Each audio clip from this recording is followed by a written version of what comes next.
வணக்கம் ஃப்ரெண்ட்ஸ், உங்கள் எல்லாரையும் நான் பிருந்தாஸ் கிச்சனுக்கு அன்போடு வரவேற்கிறேன். இப்போ நம்ம கேப்பை அவலை வச்சு கேப்பை அவல் ஸ்டஃப்டு சப்பாத்தின்னு பண்ணுவோம். அதுக்கு முன்னாடி மாவு பிழிஞ்சு வச்சுக்கலாம். 1 கப் கோதுமை மாவு எடுத்துட்டுருக்கேன். இதுக்கு வந்து 1 டேபிள் ஸ்பூன் தயிர் விட்டுக்கிறேன். கொஞ்சம் சாஃப்டாக இருக்கும், அவ்வளோதான். தயிர், அப்புறம் தேவையான அளவு உப்பு போட்டு நம்ம முதல்ல நல்லா கலந்து விட்டுண்டு அதுக்கப்புறம் நம்ம தண்ணி விட்டு நல்லா கெட்டியாக பிழிஞ்சு வச்சுப்போம்.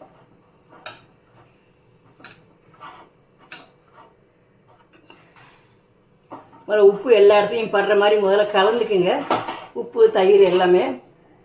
அப்புறமா தண்ணி விட்டு நல்லா கெட்டியாக பிழிஞ்சிட்டுங்க. அது பாட்டு ஊறட்டும், ஒரு 1/2 மணி நேரம் ஊறட்டும்.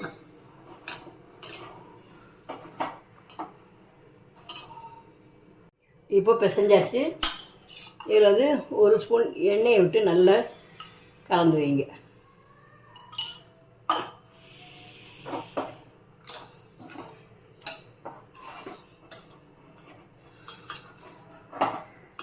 இப்படி உள்ளங்கையை கொடுத்து அழுத்தம் கொடுத்தாலே நல்ல மாவு நல்ல சப்பாத்தியில் சாஃப்டாக வரும்.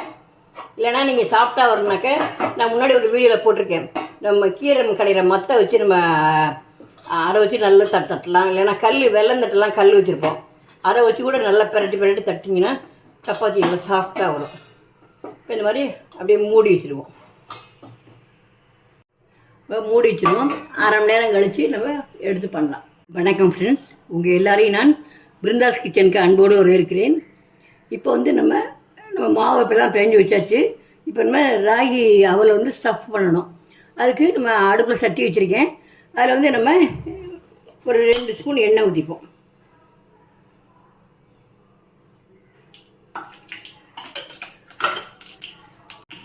இதில் ஒரு 1/2 ஸ்பூன் நம்ம ஜீரகம் போட்டுக்கலாம். இதில் ஒரு பெரிய வெங்காயம் பொடிசாக நறுக்கி வச்சுருக்கேன். ஒரு தக்காளியை பொடிசாக கட் பண்ணி வச்சுருக்கேன். முதல்ல வெங்காயத்தை போடலாம்.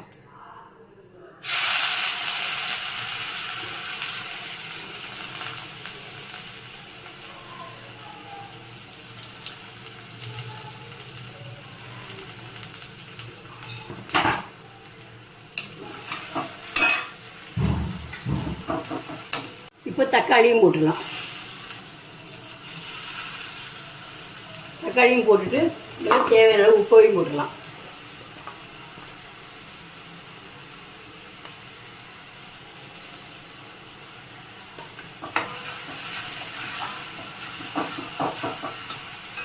இப்போ எல்லாம் ஒவ்வொரு பொடியாக போடலாம். முதல்ல மஞ்சள் தூள், அதுக்கடுத்து தனியாத்தூள், அதுக்கப்புறம் மிளகாத்தூள். நான் ஒரு 1/2 ஸ்பூன் போட்டிருக்கேன். நீங்கள் வந்து உங்களுக்கு வேணும்னாக்கா நீங்கள் கூடவும் போட்டுக்கலாம். இப்போ நீங்கள் பச்சை மிளகாய் கூட பொடியை நறுக்கி போட்டுக்கலாம். நான் பச்சை மிளகாலாம் போடல, நான் வெறும் இந்த தனி மிளகாத்தூள் மட்டும்தான் போடுறேன். இப்போ இஞ்சி பூண்டு விழுது நான் ரெடிமேடாக வாங்கி வச்சனால போடுறேன். நீங்கள் இல்லைன்னா அரைச்சிக்கலாம் நீங்கள் வீட்டில்.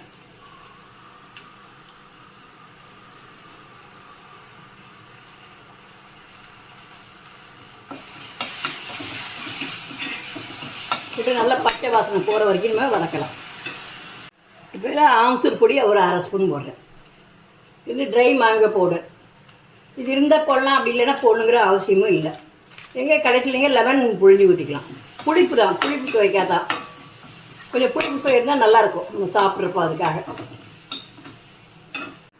இப்போது இந்த அவலை தண்ணியை விட்டு கழிஞ்சு இதில் போடுங்க.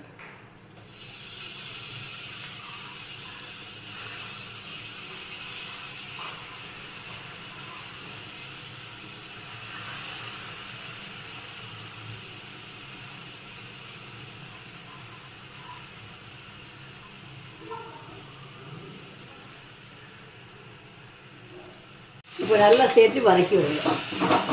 நல்லா கலந்து விடுங்க. இப்போ கொஞ்சோண்டு கொத்தமல்லி தழை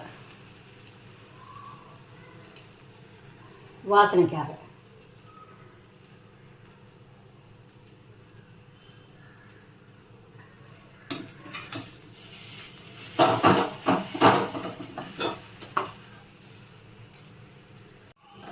நல்லா 2 நாள் சேர்த்துன்னா அது எல்லாமே ஒன்றாயிரும், மேஷ் ஆயிரும்.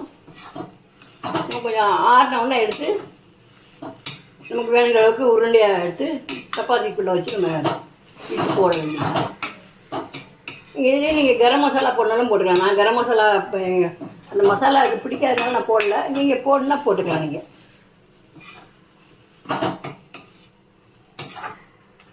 அவ்வளோதான். இப்போ நம்ம அடுப்பை அணைச்சிடலாம். அடுப்பை அணைச்சிட்டு கொஞ்ச நேரம் அது ஆறட்டும். ஆறினவுடனே எடுத்து நம்ம சப்பாத்திட்டு அதை ஸ்டஃபிங் பண்ணி போட்டு எடுக்கலாம். அடுப்பில் கல்லை காய போட்டிருக்கேன். கல் காயட்டும். காஞ்ச உடனே நம்ம போட்டு எடுக்கலாம். இப்போ கோதுமை மாவு பையன் ஒரு உருண்டை எடுத்துப்போம். எடுத்துட்டு அதில் சின்னதாக ஒரு பூரி அளவுக்கு இட்டுக்கலாம். நான் கார்ன்ஃப்ளவர் துவைக்கிறேன். கார்ன்ஃப்ளவர் துவைச்சினோன்னா உங்களுக்கு நல்லா இடம் வரும்.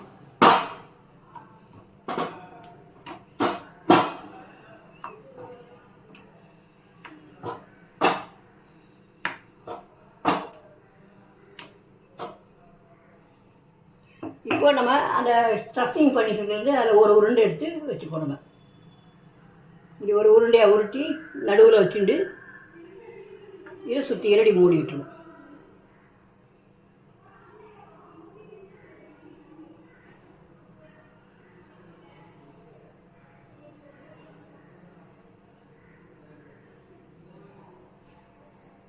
மூடிட்டு இதை நம்ம மாவை துவச்சிட்டு நம்ம ஸ்டஃபிங் வெளில வராத அளவுக்கு நம்ம இட வேண்டியதான். இட்டு அதுக்கப்புறம் நம்ம சப்பாத்தி மாதிரி போட்டு கல்லில் போட்டு எடுக்க வேண்டியதான்.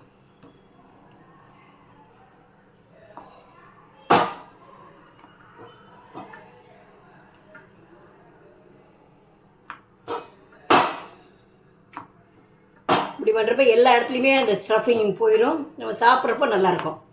இது தொட்டுக்க கூட எதுவும் தேவையில்லை. ஏன்னா உள்ளுக்குள்ளேயே நம்ம காரம் எல்லாமே இருக்கிறதில்ல. அந்த மாதிரி இப்போ இட்டாச்சு. இதை நம்ம கல்லை இப்போ போடலாம்.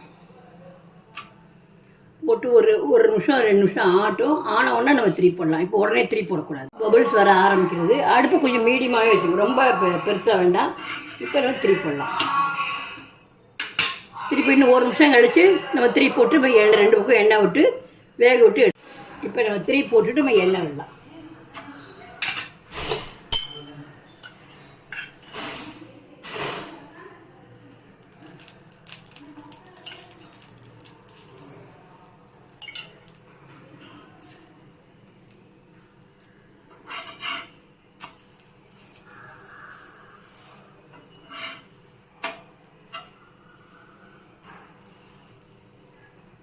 இந்த மாதிரி எல்லா மாவையும் இதே மாதிரி செஞ்சு நம்ம போட்டு எடுக்க வேண்டியதான்.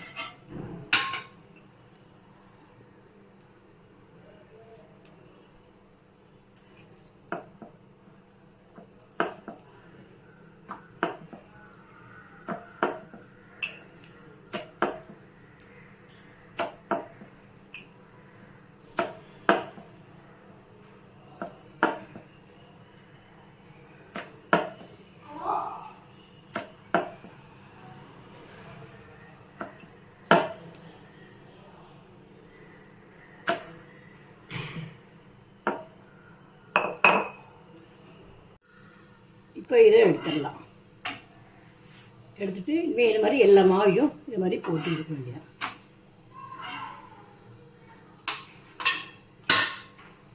சுவையான வித்தியாசமான ராகி அவல் ஸ்டஃப்டு சப்பாத்தி ரெடி.